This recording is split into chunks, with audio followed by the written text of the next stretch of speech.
نوبتی هم باشه، بالاخره وقت اون رسیده بود تا بعد از چند هفته مریض دیدن و کیشیکای سخت اورژانسی که توی فاریاب گذرونده بودم به شهر خودم یعنی شیراز برگردم و یه نفسی تازه کنم. خب تو این ویدیو قرار شما با من همراه بشید تا با هم بریم یه چرخی تو جای مختلف شیراز بزنیم و همچنین شما رو با لایف استایل متفاوت خودم خارج از روپوش پزشکی بیشتر آشنا کنم. بریم که داشته باشیم.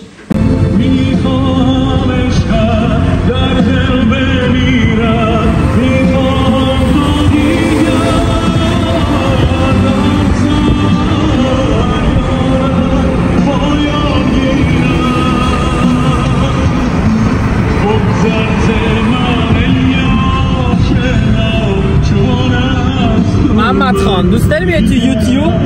فیلمت بذارم تو یوتیوب؟ آقا شیراز که میای ما اینجوری هستیم، اینجوریه دیگه. دکترم موهاشو تازه کاشته و الان هم اومدیم اینجا برای اینکه برای یوتیوب دیگه عزیزم، برای یوتیوب که بدونن مو کاشتی. اومدیم اینجا باغ رستوران پارسه بریم ببینیم که غذاش چجوریه. آره قرار حساب کنه دکتر. تو قرار جهانیشی چه حسی داری؟ چه حسی داری قرار جهانیشی؟ چه حسی داری؟ اینم بچه‌ها محیط بیرونیشه. البته ما می‌خوایم داخل بشینیم. حالا چیقای بیرونشه. ما میریم داخل بشینیم. هوا یکم بارونی سرده. ترجیحاً میریم داخل. انقدر بد موقع اومدیم. هیچ کس نیست. فقط من و محمدیم و هر جا بخوایم میتونیم تشکر میکنیم از مجموعه خوبه پا. چا اومدیم و اکبر جوجه قیم نسارا بود.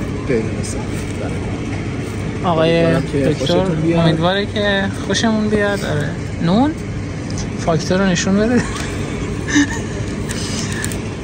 خب بچه ها ببینید دوستان عزیز، همکنون قیمت 1,345,000 فقط بابت همین چند تا تیکه چیز. ولی خوبی ماجرا اینه که رستوران در اختیار خودمونه. دارم خوردیم و کیفیتش هم خوب بود، بد نبود. کیفیت خوب بود. راضی بودی؟ آره. قشنگ پر شده تا خرتنا خورده دکتر. اینجا هم رفتیم اکسیژن تراپی. بچه‌ای که میدونن اکسیژن تراپی چیه، کافایی که اینو می‌نویسن اصلا چی کار میکنن، حتما برام کامنت بذارن.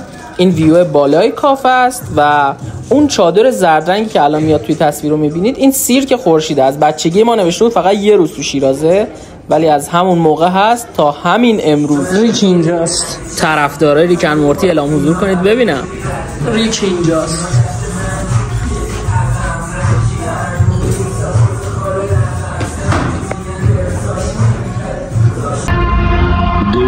گذر غافله لال و گل داشت این دشت که پامال سواران خزان است.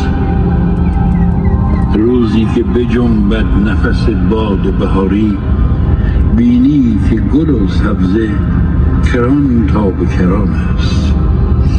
ای کوه تو فریاد من امروز شنیدی،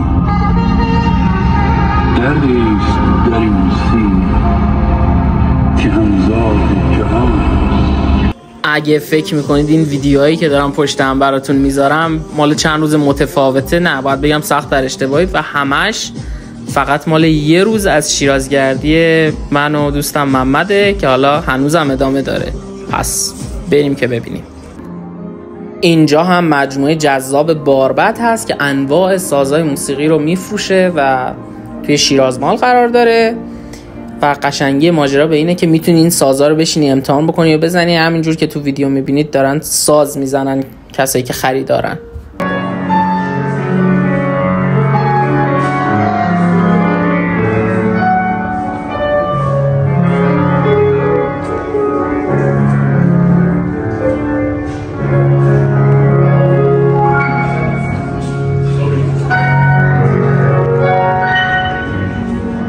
دیگه شب شده بود و باید برم گشتم خونه که حالا یکم هم درس بخونم، به کارهای دیگه هم برسم.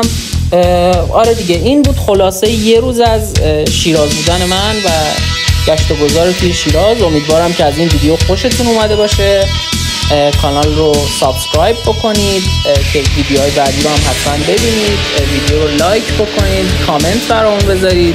طرفدار ریک اند مورتی حتما کامنت بذارن و اینکه خوشحالم از اینکه تو کانال هستید و من رو حمایت میکنید. ممنون از وجودتون. در نهایت زنگوله کانال رو هم بزنید که ویدیو جدید میاد بهتون اطلاع داده بشه. ممنون. بای بای.